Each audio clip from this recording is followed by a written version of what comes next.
be like, are we live? Are we live yet? Yeah, let's do that. Are we live? Hello? Come in. It says we're live. Every time. Are we actually live? Yeah, we are. Are we live? We are live. Mm-hmm. Epic. All right. Good evening, everybody. Should we just give them 30 seconds to log on? Nope. We said we'd Right. start at 12:30. Oh, it's 7:29. Right. Okay, you can have a minute. Yeah. I was going to say, cutthroat savage. We're going to talk about tough love. Yeah. Right, it's 7:30 on the dot. Let's get going. So, this evening, guys, it was an interesting one. But let's tell the truth. Right, Yeah, we were talking about what to talk about, and neither of us could think of anything. Not that we haven't got loads to talk about, but something that just we both wanted to talk about and felt really relevant. And we're like, well, I don't know what to talk about. So, well, let's talk about that. What to do when there's nothing to say, right? Which often leads to silence. And then it got us onto the topic of, let's talk about silence, which is a bit of a paradox, but we're going to do it anyway. And isn't it interesting how, even in coaching sessions, start off with this, that it's quite true that if there's kind of nothing to say, so we created something when there's nothing to say. Yeah, it's like, what should we talk about? It's great. So, shall I start? So I love this subject because silence is something that I used to find deeply uncomfortable, especially in a coaching conversation. Like, I'd always try and fill it with something, which used to make me sort of second guess myself. Like, what are they thinking? Or should I say something? I wonder if they're enjoying themselves. Are they having a good time? That sort of stuff. As time's gone on, I've got more and more comfortable with just not having to fill that space. And what's become really obvious to me is that we're so busy, like people are so busy that like, no matter where we are or what we're doing, we might be sitting on the train, we look at our phone. We might be having a conversation, but we're thinking about something else. We might be writing an email, but we're chomping on a Mars bar or talking to a colleague. It's so rare now, I think, that people have that space just to have complete silence. And it's so healing. There's so much to be heard, but not said in that space. And what's really interesting is I run a challenge in my own group every 3 months. That is not a shameless plug, by the way.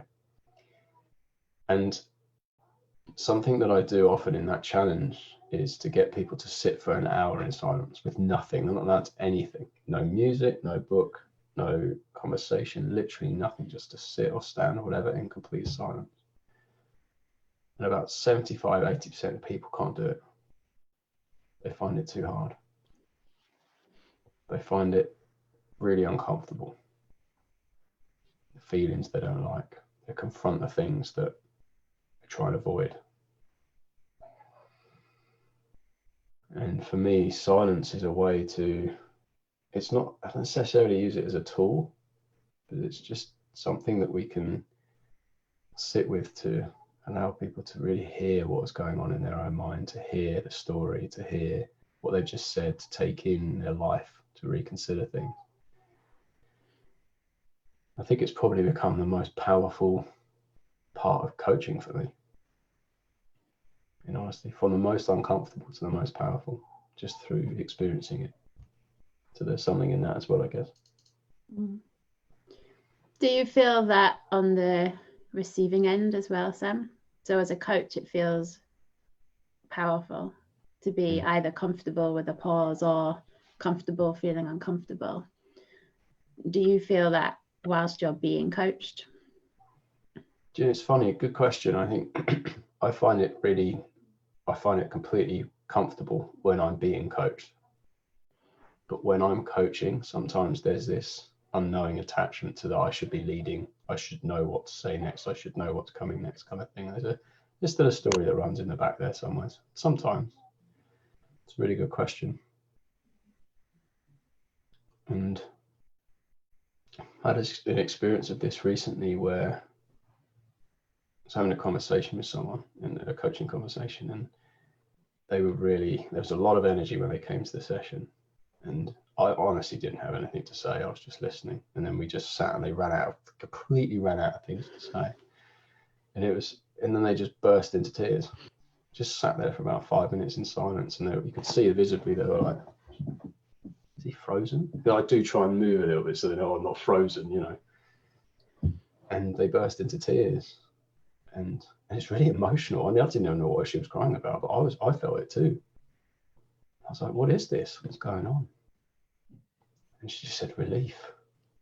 Just relief. And it's just another reminder that it's okay. Just be uncomfortable if that's what comes up for you in that moment.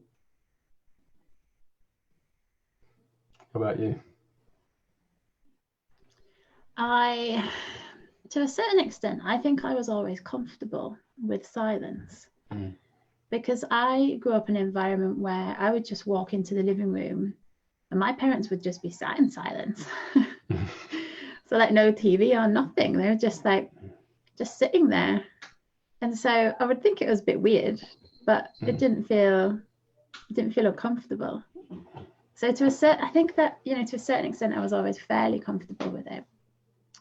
And a little bit like what you just touched on, I would only feel uncomfortable if I was running a narrative in my mind of, I need to have something to say right now. So it was only really when I went back into my head, which is probably not silence. Yeah. It's like silent on the outside, but super loud on the inside. And I found myself recently, I was in a coaching session, and so I was being coached, and the coach, like, I was like on the verge of something, and then the coach said something, and I was like, what was that? It's just gone. And so I'm starting to see more and more, I suppose, like the power of really long pauses or silence. And yeah, it was interesting to be on the other side of it. So it's like I quite enjoy when clients feel uncomfortable. I'm not gonna lie. It was like a wicked streak in me. With you, I saw that. I can see that. You squirming. So so I'm comfortable if it's for the right reasons.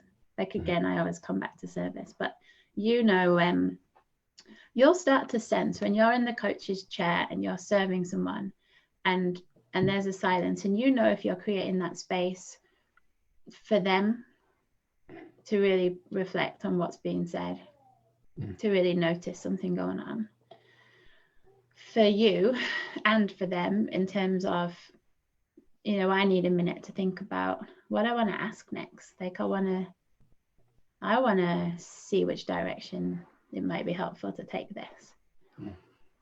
And I've totally lost what my third thing was. There was a really good point on the end of there. Do you need some silence? Yeah, I do. What was I about to say? Read my mind. Oh yeah, this was it. Thank you. Thanks for the nudge. It was, the difference. You can feel the difference when you're doing it, when you're doing either one of those two things, or whether you're not in service mode, and it's like you can see your clients gone back up into their head and they're beyond uncomfortable. They're almost like now in that part where it's like they're squirming, but actually now it's really uncomfortable, and not in a good way. Like, now they're starting to get insecure. So it's like there's just a balance to be found, I think. Yeah.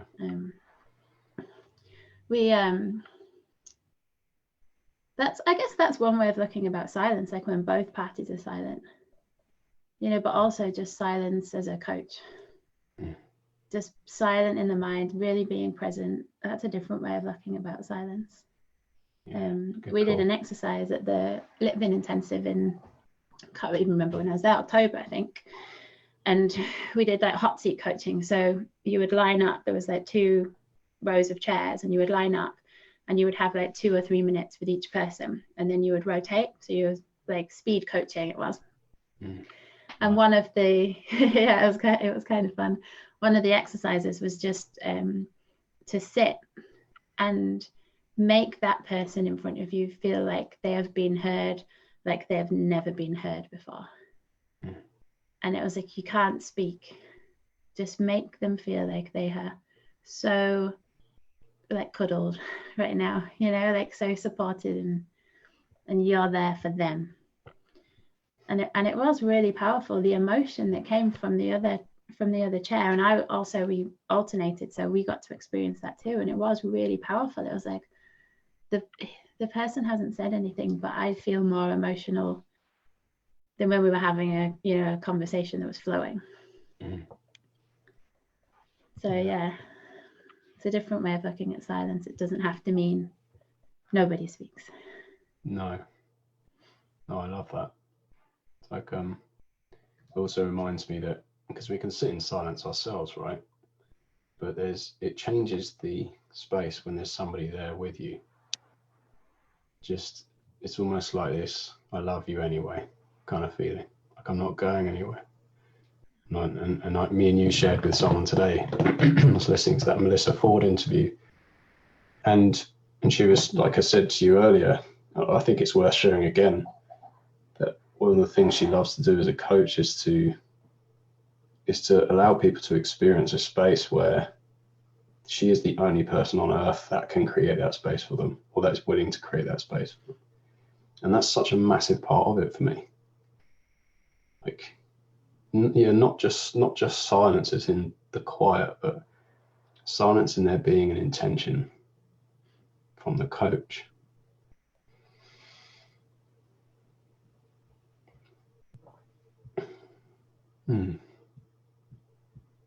Yeah.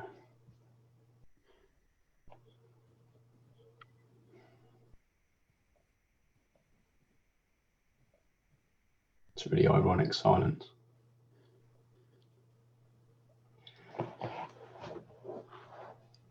I think the reason I wanted to talk about this, because I know that a lot of coaches find it really uncomfortable. Mm. And it's such a relevant point. And it's something that's so often missed. You know, if we want to make an impact, giving somebody that space or sharing that space with somebody is just so important, especially if you've just asked the question. You know? Yeah, and I think that, you know, when we start coaching, there's a real emphasis on powerful questions. Mm. You know, like I don't know how many coaches that have said to me, do you have questions that you can share with me? Or Googling like powerful questions. And I remember doing this when I first started, with like questions on my wall that I could like quickly glance across at, because it gave me comfort knowing I'm never going to run out of things to say. Yeah. And actually running out of something to say might have been the perfect thing to do. Mm. And I think about in a non-coaching example, it's like I think about whenever I'm around somebody who feels really stressed or has, you know, been diagnosed with something really horrific, I don't feel like I have to ask them a million questions. Mm. I actually feel like in a lot of cases what they need is somebody to just, by your very nature, calm them down. You know, just by being that present, by being silent, by being quiet. Yeah. It has a really strange impact on people. And yeah, then it's funny how when we think, oh, we're working with clients, it's my job to ask questions. I can't be silent. Right, let me get my powerful list out. Yeah. Yeah. Yeah, it's true. I think it as well, when we know what silence, or we start to know what silence is. I mean, for me, this is a learning. It's not like it's not something you get. It's just something you kind of learn. When you're silent in yourself and you're really listening to somebody, like it's so much, you hear so much more. You know, somebody might be saying words, but words are so subjective. Like what somebody says isn't necessarily what you think they mean. Mm. But when you really listen to somebody, you can hear the energy behind the words. You can hear really what they're trying to say. You can listen to their breathing, watch their eyes. You can see their body movements. You can really pick up on the energy behind it and see emotion. You know, how many times do we coach someone and say, just tell me what that emotion is, and then they just break down, or they just start laughing or whatever. And that's real sort of skills, sort of coaching skills we're talking about, and it takes time to, I think, sometimes to learn these things. You know, I think I'm only really scratching the surface with it, honestly. Yeah, I used to, well, I still do watch a lot of coaching demonstrations, and seeing how other coaches work and seeing how they use that power in silence. It's really insightful because you get to be an observer. So when you're not the one in the coaching hot seat, you know, you're watching, you can watch the coach and you can see what they're doing, like the art of coaching. Then you get to see the client and how they're responding as well. And I really enjoy doing that. It's like I feel that helps to deepen my understanding of impact. Yeah. As well. Yeah. And you can play along. It's like I used to do this all the time, like play along and try and think, what question would I ask before the coach asked the question? How long can I hold this space where it's so uncomfortable I have to ask a question? Yeah. Yeah, I thought there was something else to say then, and I can't remember what it was either. Must be burnt out. Must be after this week. Yeah.